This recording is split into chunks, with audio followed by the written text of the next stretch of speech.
Hello everyone, स्वागत है आपका हमारे चैनल परफेक्ट फार्मेसी पे।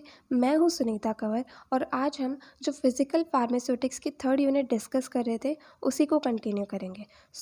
जो टॉपिक्स आज हम डिस्कस करेंगे वो है, first topic is spreading coefficient, second is adsorption at liquid interface, third is surface active agents and fourth is HLB scale. ये सारे टॉपिक्स को आज हम डिटेल के अंदर डिस्कस करेंगे। इस यूनिट के नोट्स जो है वो ऑलरेडी टेलीग्राम चैनल पर अपलोडेड है, आप वहाँ जा कर के चेक कर सकते हैं। एंड इंस्टाग्राम पे भी हमारा पेज है, वहाँ पे भी आप हमें फॉलो कर सकते हैं। सो चलिए आज के टॉपिक स्टार्ट करते हैं। सबसे फर्स्ट टॉपिक हम डिस्कस करेंगे स्प्रेडिंग कोफिशिएंट। ठीक है, अब स्प्रेडिंग कोफिशिएंट का मतलब क्या होता है। हमने दो इमिसिबल लिक्विड्स लिए, मतलब दो ऐसे लिक्विड्स जो एक दूसरे के अंदर बिल्कुल भी डिसॉल्व नहीं होते हैं। तो जब हम एक लिक्विड के सरफेस पर दूसरे लिक्विड के ड्रॉप को डालेंगे तो उससे क्या होगा कि जो दूसरे लिक्विड की ड्रॉप है वो उसके ऊपर स्प्रेड हो जाएगी, मतलब एक फिल्म की तरह फैल जाएगी। तो जो एबिलिटी होती है एक लिक्विड की दूसरे लिक्विड के सरफेस पे फिल्म की तरह स्प्रेड करने की, उसे जो है हम स्प्रेडिंग कोफिशिएंट की मदद से कैलकुलेट करते हैं। ठीक है, जैसे हम बात करते हैं, एग्जांपल है ऑयल एंड वाटर। तो जब हम ऑयल एंड वाटर को एक साथ डालते हैं तो वो बिल्कुल भी एक दूसरे के अंदर मिक्स नहीं होते हैं, मतलब वो दोनों इमिसिबल होते हैं। ठीक है, तो जब हम वाटर के सरफेस पे ऑयल की एक ड्रॉप को डालेंगे तो वो उसके ऊपर फिल्म की तरह स्प्रेड हो जाएगी। ठीक है, तो अब जो एबिलिटी है ऑयल की ड्रॉप की जो वाटर के सरफेस के ऊपर स्प्रेड करने की, उसी को जो है स्प्रेडिंग कोफिशिएंट के द्वारा कैलकुलेट किया जाता है। अब जो स्प्रेडिंग लिक्विड होता है वो तभी स्प्रेड करता है जब जो एडहेसिव फोर्सेस होती हैं वो ज़्यादा स्ट्रॉन्ग होती है as compare to cohesive forces. अब कोहेसिव फोर्स क्या होती है, ये जो सेम नेचर के लिक्विड होते हैं उसके ऊपर अप्लाई होती है। एंड एडहेसिव फोर्स जो होती है ये जो डिफरेंट नेचर वाले लिक्विड होते हैं उसके ऊपर अप्लाई होती है। ठीक है, अब जो एनर्जी इन्वॉल्व होती है, मतलब सेम लिक्विड प्रेजेंट है उनके मॉलिक्यूल्स को सेपरेट करने के लिए जो एनर्जी रिक्वायर होती है उसे वर्क ऑफ कोहेजन कहा जाता है। ठीक है, work of cohesion equal to होता है gamma L delta A plus gamma L delta A. तो यहाँ से आ जाएगा twice of gamma L delta A. यहाँ पर डेल्टा ए जो है वो एरिया है, गामा एल जो है कि सरफेस टेंशन है लिक्विड की। तो जब हम डेल्टा ए को 1 सेंटीमीटर स्क्वायर ले लेंगे तो यहाँ से वर्क ऑफ कोहेजन जो है वो आ जाएगा ट्वाइस ऑफ गामा एल। ठीक है ना, दूसरी तरफ अगर हम डिफरेंट नेचर के लिक्विड ले रहे हैं, मतलब दो इमिसिबल लिक्विड्स को ले रहे हैं, तो उनके कॉलम्स को सेपरेट करने के लिए जो एनर्जी चाहिए होगी वो होगी वर्क ऑफ एडेशन। ठीक है, work of adhesion equal to होगा gamma L delta A plus gamma S delta A minus gamma L S delta A. तो यहाँ से work of adhesion equal to आ गया gamma L plus gamma S minus gamma L S. ठीक है, अगर हम डेल्टा ए को 1 सेंटीमीटर स्क्वायर लेंगे तो हमारे पास ये वैल्यू आएगी। अब यहाँ पर जो गामा एल है वो तो वही है कि surface tension of the liquid, gamma S जो है ये इंटरफेशियल टेंशन सब लेयर की, एंड गामा एल एस है इंटरफेशियल टेंशन ऑफ लिक्विड और सॉलिड सरफेस। अब स्प्रेडिंग कोफिशिएंट क्या होता है, ये होता है work of adhesion and work of cohesion के बीच में जो डिफरेंस होता है उसे स्प्रेडिंग कोफिशिएंट कहा जाता है। एंड हमें पता है यहाँ पर वर्क ऑफ एडेशन ज़्यादा होता है वर्क ऑफ कोहेजन से, तभी जो है स्प्रेडिंग होती है, तभी हम स्प्रेडिंग कोफिशिएंट की मदद से उसे कैलकुलेट करते हैं। ठीक है, तो स्प्रेडिंग कोफिशिएंट इक्वल टू आ जाएगा work of adhesion minus work of cohesion. Work of adhesion की वैल्यू हमारे पास आई थी gamma L plus gamma S minus gamma L S, and work of cohesion की वैल्यू हमारे पास आई थी ट्वाइस ऑफ गामा एल। तो यहाँ से हमारे पास में क्या होगा कि स्प्रेडिंग कोफिशिएंट की वैल्यू आ जाएगी gamma S minus gamma L minus gamma L S. तो इससे स्प्रेडिंग कोफिशिएंट की फाइनली वैल्यू क्या आ जाएगी, gamma S minus gamma L plus gamma L S. तो यहाँ पर ये प्लस कैसे आ गया बीच में, तो यहाँ पर हम ब्रैकेट लगा देंगे तो उससे हमारे पास आ जाएगा गामा एस माइनस ब्रैकेट में gamma L plus gamma L S. ठीक है, अगर जो गामा एस है उसकी वैल्यू ज़्यादा होगी gamma L plus gamma L S से, तो इसका मतलब हुआ कि जो स्प्रेडिंग कोफिशिएंट है वो पॉजिटिव होगा, और मतलब स्प्रेडिंग जो है वो वहाँ पर होगी।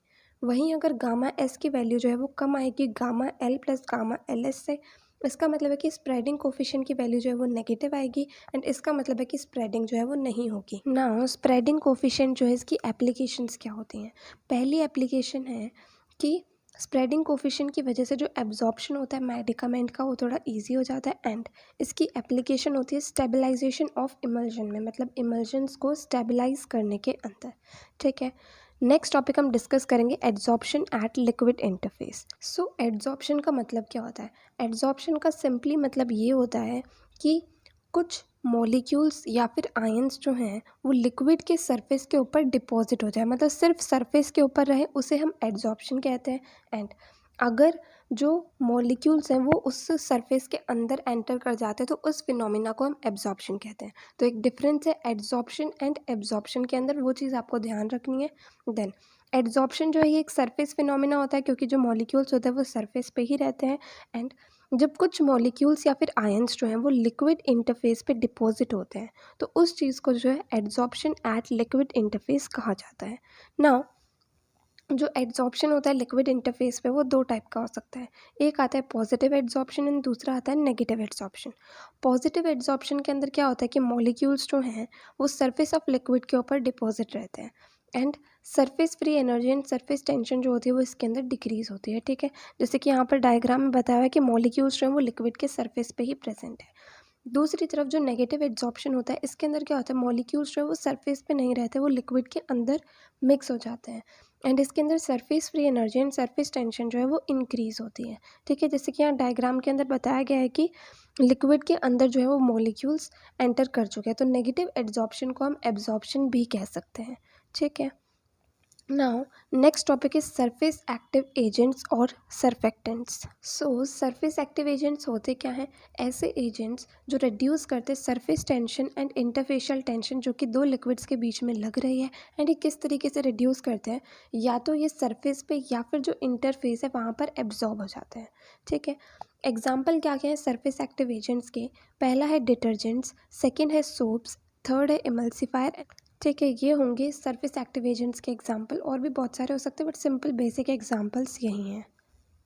तो सरफेस एक्टिव एजेंट्स क्या करते हैं? ये मदद करते हैं कि दो इमिसिबल लिक्विड्स को ये डिज़ोल्व करने में मदद करें। तो इसलिए सरफेस एक्टिव एजेंट्स जो होते हैं ऑयल एंड वाटर बहुत ही ज़्यादा इमिसिबल होते हैं, तो इन्हें मिक्स करने में मदद करते हैं।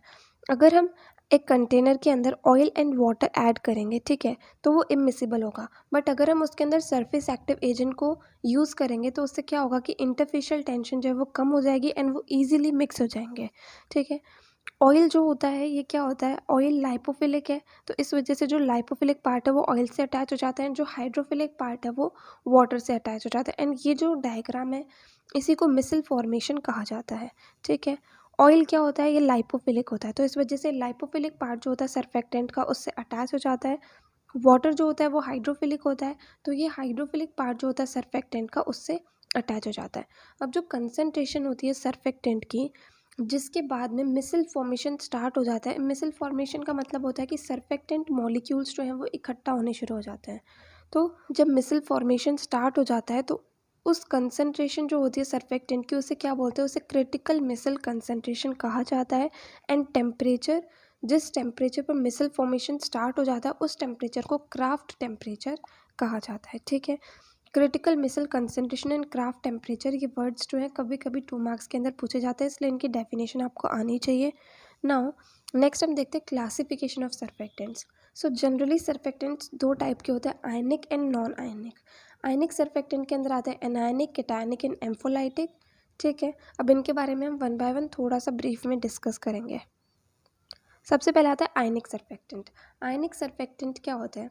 एक्वस सोल्यूशन के अंदर ये जो सर्फेक्टेंट होते हैं डिसोशिएट हो जाते हैं एंड कैटायन एंड एनायन जो है वो रिलीज़ करते हैं। नाउ आयनिक सर्फेक्टेंट के अंदर सबसे फर्स्ट आता है एनायनिक सर्फेक्टेंट। ये जो होते हैं मोस्ट कॉमन टाइप के सर्फेक्टेंट्स होते हैं।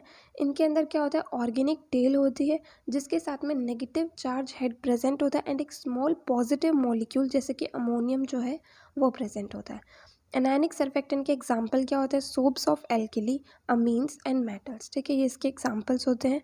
नेक्स्ट आता है कैटायनिक सर्फेक्टेंट। कैटायनिक सर्फेक्टेंट क्या होते हैं? इनके अंदर ऑर्गेनिक टेल प्रेजेंट होती है जिसके साथ में पॉजिटिव चार्ज हेड होता है एंड स्मॉल नेगेटिव मॉलिक्यूल होता है जैसे कि क्लोराइड। इसके जो एग्जाम्पल है वो है सेट्रीमाइड, बेंज एल्कोनियम क्लोराइड। ठीक है, नेक्स्ट आते हैं एम्फोलाइटिक सर्फेक्टेंट। ये सर्फेक्टेंट क्या होते हैं?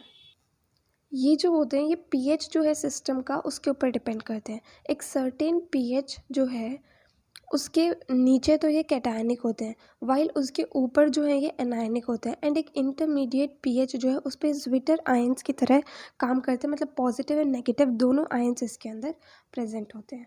एग्जाम्पल है इसका lecithin and N dodecyl alanine. Next आते हैं नॉन आयनिक सर्फेक्टेंट्स। ये जो होते हैं ये वाटर के अंदर आयनाइज नहीं होते हैं, क्योंकि जो इनका हाइड्रोफिलिक पार्ट होता है उसमें नॉन डिसोशिएबल मॉलिक्यूल्स प्रेजेंट होते हैं, तो इस वजह से डिसोशिएट नहीं होते, तो इसलिए आयनाइज भी नहीं होते हैं। ये जो होते हैं फार्मास्यूटिकली इम्पॉर्टेंट होते हैं, मतलब फार्मास्यूटिकल फील्ड के अंदर इनका बहुत रोल रहता है। ये जो होते हैं पीएच चेंज से रेजिस्टेंट होते हैं, मतलब कोई भी पीएच चेंज होगा तो इनकी जो कैरेक्टरिस्टिक्स है वो चेंज नहीं होगी। एंड नॉन आयनिक सर्फेक्टेंट जो होते हैं कंपैटिबल होते हैं एनायनिक एंड कैटायनिक दोनों तरह के सर्फेक्टेंट्स के साथ में। ठीक है, नाउ एग्जांपल है glycerol and glycol asters. Okay, now applications क्या है सरफेस एक्टिव एजेंट्स की। सबसे पहले बायोलॉजिकल सिस्टम के अंदर इनकी एप्लीकेशंस होती है, जैसे सर्फेक्टेंट रिप्लेसमेंट थ्योरी जो है उसके अंदर। ठीक है, देन डिसइंफेक्टेंट के रूप में भी ये यूज़ होते हैं। देन फूड्स जैसे कि आइसक्रीम के अंदर भी इनका रोल रहता है। देन क्रॉप प्रोटेक्शन के अंदर भी इनका रोल रहता है। देन इंडस्ट्रीज़ जो है उसके अंदर भी इनका रोल रहता है। ठीक है, तो नेक्स्ट टॉपिक हम डिस्कस करेंगे HLB स्केल।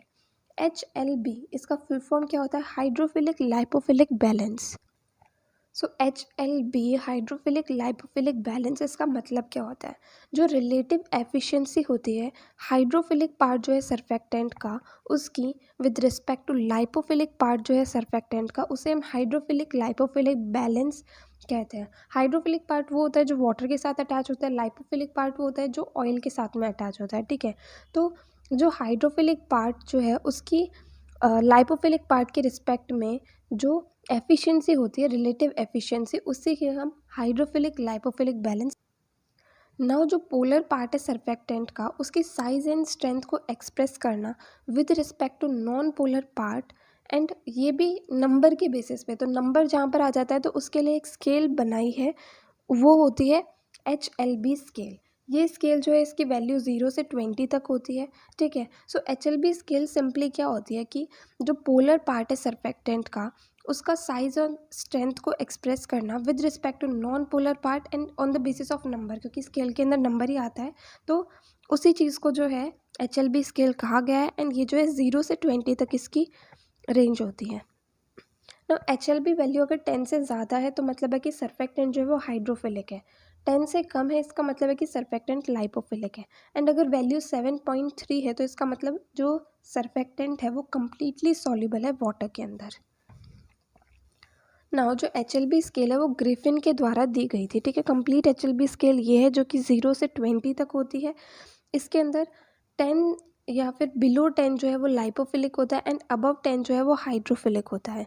ठीक है, नाउ सबसे पहले हम देखते हैं 0 to 3 जो है ये एंटी फोमिंग एजेंट्स होते हैं। ठीक है, देन 3 to 8 जो होते हैं ये इमल्सिफाइंग एजेंट होते हैं water in oil type of emulsion के लिए।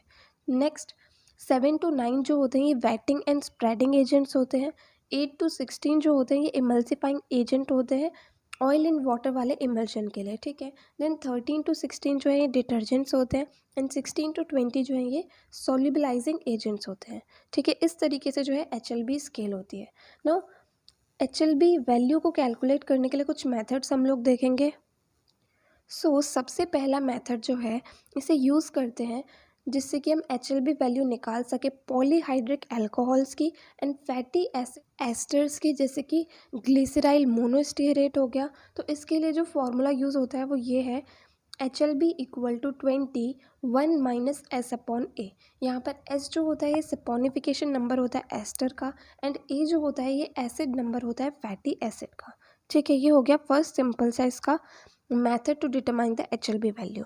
सेकेंड है जो HLB वैल्यू होती है सब्सटेंसेस जैसे कि वूल फैट हो गया, बीज वैक्स हो गया, उसे हम इस फॉर्मूला से कैलकुलेट करते हैं।